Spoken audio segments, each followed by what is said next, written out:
Depuis 15 ans environ, je développe un travail autour de l'objet et de la sculpture, et souvent en lien avec l'histoire, le vivant, l'animal, le temps. Enfin, c'est un petit peu les différentes notions que je développe dans mon travail.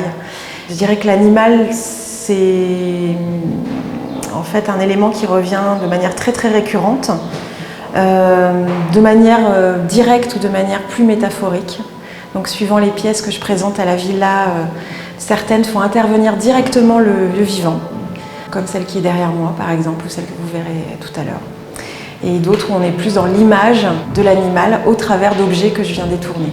Alors c'est une sculpture qui a pour titre l'horizon des événements.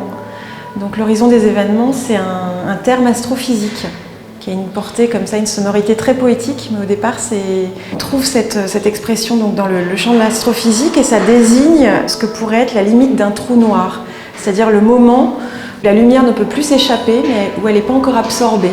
Donc c'est une sorte de temps suspendu finalement, un petit peu à l'image de cette sculpture qui met en scène un squelette de couleuvre qui est comme figé dans son déplacement et dont le mouvement et le déplacement évoquent une montagne russe. Celle-ci, c'est la petite sœur d'une pièce plus importante. Pourquoi cette analogie? En fait, c'est parce que déjà, il y a le côté ondulatoire du serpent. En fait, on imagine très bien le mouvement du serpent, cet animal qui est fuyant, en fait, qui se déplace extrêmement rapidement et qui est figé donc, par cette structure de montagne russe. Et pour moi, ce qui est intéressant aussi, c'est que le serpent, dans beaucoup de cultures et civilisations, c'est à la fois l'élément qui relie la terre et le ciel. Enfin, il est à la fois symbole de chaos et de résurrection.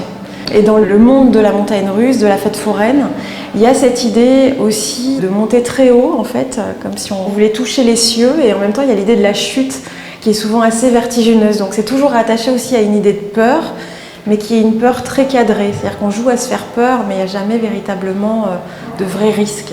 Et je trouvais que ça lui donnait aussi un côté, justement ce côté offensif était mis en évidence par cette image du serpent.